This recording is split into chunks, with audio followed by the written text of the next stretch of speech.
नमस्कार, दिन भर की डिफेंस अपडेट्स पर आपका स्वागत है। आज की इस वीडियो में हम इंडियन डिफेंस से जुड़ी हुई 8 इंपॉर्टेंट अपडेट्स आपको बताने वाले हैं। यदि आपको हमारी ये सीरीज पसंद आ रही है तो आज की इस वीडियो को लाइक और चैनल को सब्सक्राइब जरूर कीजिए। दोस्तों, सबसे पहली अपडेट DRDO से सामने निकल के आ रही है, जहाँ पर DRDO ने एक ऐसी टेक्नोलॉजी पर काम करना शुरू कर दिया है जिससे भारत की डिफेंस इंडस्ट्री एक नई ऊंचाई पर जाने वाली है। असल में DRDO की तरफ से एक यूनिवर्सल लॉन्चर को तैयार किया जा रहा है। ये यूनिवर्सल लॉन्चर अलग अलग प्रकार के बैलिस्टिक मिसाइलों को एक ही पैड से आसानी से लॉन्च कर सकता है। हैरानी की बात यह है कि इस यूनिवर्सल लॉन्चर का इस्तेमाल करते हुए हम तमाम तरीके के एयर डिफेंस सिस्टम को एक ही प्लेटफॉर्म पर आसानी से तैयार कर सकते हैं। जानकारी के लिए आपको बता दें कि DRDO इसे 2 फेजेस के अंदर तैयार कर रहा है, जहां पर पहले फेज में पृथ्वी एयर डिफेंस सिस्टम की लो एंड हाई एल्टीट्यूड के हिसाब से तैयार किया जाएगा, जहां पर लोअर एल्टीट्यूड 15 to 30 किलोमीटर का है, वहीं हाई एल्टीट्यूड 50 to 80 किलोमीटर का है। एंड सेकेंड फेज में इसे और नेक्स्ट लेवल पर ले जाया जाना है, जहां पर इसकी रेंज अप टू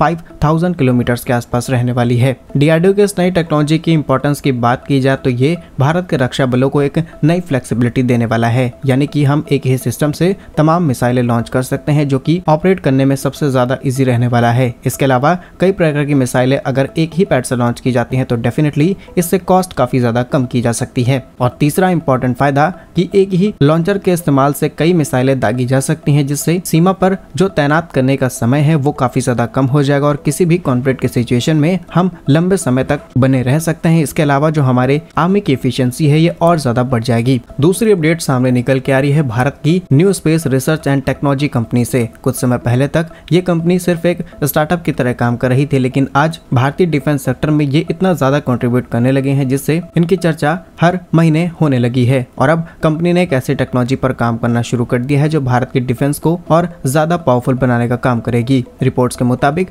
कंपनी एक हाइब्रिड UAV, जिसे हम अनमैन्ड एरियल व्हीकल के नाम से जानते हैं, इसे डेवलप कर रही है। लेकिन हैरानी की बात यह है कि ये एक हाइब्रिड UAV होने वाला है। आपके मन में सवाल आ सकता है कि आखिर हाइब्रिड UAV क्या है, तो आपको बता दें हाइब्रिड UAV का मतलब यही है कि ये हवा में उड़ने वाला ऐसा ड्रोन है जो अलग अलग एनर्जी रिसोर्सेज का इस्तेमाल कर सकता है, यानी कि इसे पेट्रोल, डीजल, बैटरी या फिर सोलर पावर से भी ऑपरेट किया जा सकता है। वहीं सिर्फ UAV की बात की जाए तो हवा में उड़ने वाला एक ऐसा छोटा सा हथियार जो अपने साथ कई प्रकार के हथियारों को ले जा सकता है और वहां से दुश्मन के ठिकानों पर हमले कर सकता है। सिर्फ हमले नहीं करता बल्कि तमाम तरीके की निगरानी भी इस तरीके के UAVs के माध्यम से रखी जाती है। और आज दुनिया भर में ह्यूमंस को हटा करके सिर्फ वेपन से लड़ाई लड़ी जा रही है, जिसमें भारत का ये हाइब्रिड UAV बहुत इंपॉर्टेंट रोल प्ले करने वाला है। तीसरी इंपॉर्टेंट अपडेट की बात की जाए तो ये रशिया यूक्रेन वॉर से सामने निकल के आ रही है, जहां एक बार फिर सोशल मीडिया और तमाम रिपोर्ट्स में इस बात का खुलासा किया गया है कि यूक्रेन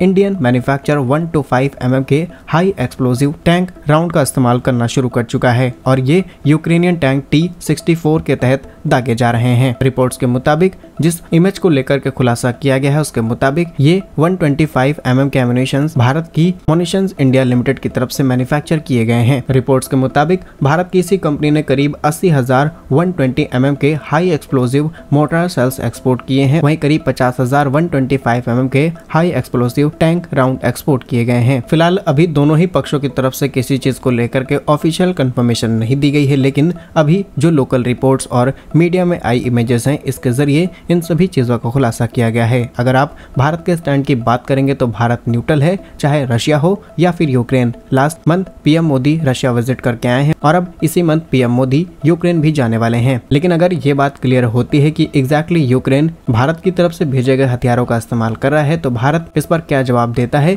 आने वाले समय में पता चलेगा। फोर्थ इंपॉर्टेंट अपडेट की बात की जाए तो ये सामने निकल के आ रही है, भारत को जल्द ही एक नया ट्रांसपोर्ट एयरक्राफ्ट मिल सकता है। रिसेंटली रिपोर्ट्स के मुताबिक ब्राजील की एरोस्पेस कंपनी जिसका नाम है एम्ब्रेयर, ये भारत के साथ कुछ प्रपोजल शेयर कर रहे हैं जिसमें नेक्स्ट 2 to 4 ईयर्स के अंदर इनका अपकमिंग मीडियम ट्रांसपोर्ट एयरक्राफ्ट के नए प्रोग्राम में भारत को भी शामिल किया जा सकता है। लेकिन ब्राजील का ये प्रस्ताव एक ऐसे समय में आया है जहां पर इंडियन एयरफोर्स ने ऑफिशियली इस बात को कंफर्म किया है कि अभी करीब 80 ऐसे ही ट्रांसपोर्ट एयरक्राफ्ट की जरूरत है। लेकिन ये डील भारत के लिए एक बहुत ही इंपॉर्टेंट डील हो सकती है, बिकॉज एम्ब्रेयर के रक्षा और सुरक्षा विभाग की तरफ से इस चीज को लेकर के खुलासा किया गया है कि भारत सरकार अगले 2 से 4 सालों के भीतर इनके MTA को अपनी पसंद के रूप में फाइनलाइज करने की तैयारी में है। लेकिन ये बात आप जानकर के हैरान हो जाएंगे कि ये बड़ा और विशालकाय एयरक्राफ्ट भारत में बनाए जाने की तैयारी है। यदि आपको याद हो तो कुछ दिनों पहले ही एम्ब्रेयर और महिंद्रा एरोस्पेस के बीच में एक पार्टनरशिप की जाती है। पार्टनरशिप इसीलिए कि हम भारत के अंदर इसका प्रोडक्शन करना चाहते हैं और इसे हम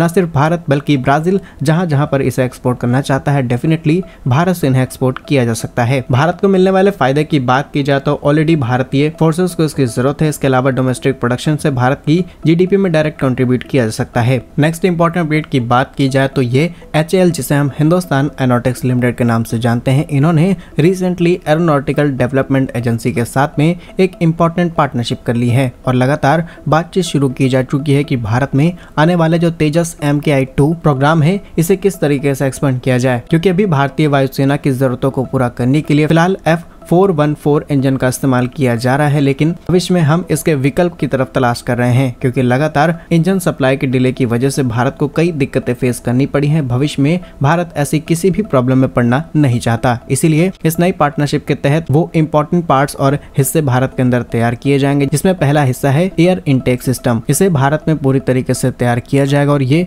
इंजन का एक इम्पोर्टेंट पार्ट है और इसी से लगभग सारी चीजें डिसाइड की जा सकती हैं। इंजन में जनरेट होने वाला थ्रस्ट, इंजन में जनरेट होने वाली पावर, ये सारी चीजें इसी के बेसिस पर डिजाइन की जा सकती हैं। फिलहाल इस पार्टनरशिप के तहत ये सारी चीजें आगे बढ़ाई जा सकती हैं। फ्यूचर में जो भी अपडेट्स होंगी हम आपको जरूर इन्फॉर्म करेंगे। नेक्स्ट इंपॉर्टेंट अपडेट की बात की जाए तो भारत के डिफेंस और स्पेस सेक्टर में काम करने वाली कंपनी या फिर कहें स्टार्टअप जिसका नाम है गैलेक्सी आई, इन्हें मेला वेंचर से करीब $6.5 मिलियन से फंड मिल चुका है, जिससे कंपनी अब अपने अलग अलग नए प्रोजेक्ट्स को आगे बढ़ा सकती है और ये फंड कंपनी के लिए काफी ज्यादा जरूरी हो चुका था क्योंकि कंपनी अभी कई प्रकार के और स्पेस सेक्टर में खुद को एक्सपेंड करना चाहती है, लेकिन फंडिंग कम होने की वजह से इसमें आगे नहीं बढ़ पा रही थी। और इस राउंड में ड्रोन निर्माता कंपनी आइडिया फोर्ज, रैनमैटर, नवम कैपिटल शामिल हैं। अगर हम बात करें सिर्फ स्टार्टअप गैलेक्सी आई के बारे में तो भारत की अंतरिक्ष और तकनीक स्टार्टअप है जो कि सैटेलाइट और ड्रोन सेक्टर में बहुत ही important and complex data provide करती है। कंपनी का एक ही उद्देश्य है कि किस तरीके से भारत की डिफेंस, सिक्योरिटी, एग्रीकल्चर, इन सभी सेक्टर में इन सभी टेक्नोलॉजीज का इस्तेमाल करते हुए डेटा को और ज्यादा एक्यूरेट किया जाए और सीधे सीधे भारत की जीडीपी में कंट्रीब्यूट किया जाए। साथ ही इंपॉर्टेंट बेट आपको बता दें कि कंपनी इस नए फंड का इस्तेमाल करने वाली है एक नई सैटेलाइट को लॉन्च करके। अगले 12 महीनों के भीतर कंपनी अपने एक नई सैटेलाइट को लॉन्च करने वाली है और इसी लिहाज से ये फंड कंपनी के लिए और ज्यादा इंपॉर्टेंट हो जाता है। नेक्स्ट इंपॉर्टेंट बेट की बात की जाए तो भारत की जानी मानी कंपनी कल्याणी स्ट्रेटेजिक सिस्टम से सामने निकल के आ रही है, जहाँ पर भारत फोर्ज की सब्सिडियरी कंपनी को अब डिफेंस सेक्टर के कई इक्विपमेंट्स प्रोड्यूस करने का लाइसेंस मिल चुका है। जानकारी के लिए आपको बता दें कि कल्याणी ग्रुप भारत की जानी मानी कंपनी है जो डिफेंस सेक्टर में कई प्रकार के हथियार तैयार करती है। लिस्ट आप अपने स्क्रीन पर देख सकते हैं और सिर्फ इतना ही नहीं बल्कि भारत की ये कंपनी आज सिर्फ भारत नहीं दुनिया भर में डिफेंस इक्विपमेंट्स एक्सपोर्ट करती है। कंपनी के पास पहले से ही करीब $155.5 मिलियन के एक्सपोर्ट ऑर्डर्स लगे हुए हैं। 2024 में कंपनी को करीब 4,500 करोड़ रुपए का टोटल एक्सपोर्ट करना है। नए लाइसेंस के तहत कंपनी नए प्लांट सेटअप करेगी एंड डिफेंस प्रोडक्शन पहले की तुलना में और ज्यादा बढ़ जाएगा। और भारत ने रिसेंटली जो माइलस्टोन अचीव किया है 21,000 करोड़ रुपीस का all time high defence export, अब इसे बढ़ा करके करीब 50,000 करोड़ तक करने में भारत को ज्यादा समय नहीं लगेगा। फिलहाल क्या कुछ कहना है आपका इन सभी डिफेंस अपडेट्स पर हमें कमेंट्स में जरूर बताइए। यदि आपको हमारी ये सीरीज पसंद आ रही है, आप चाहते हैं कि हम इसे कंटिन्यू करें तो कमेंट्स में यस जरूर लिखें। वंदे मातरम, भारत माता की जय।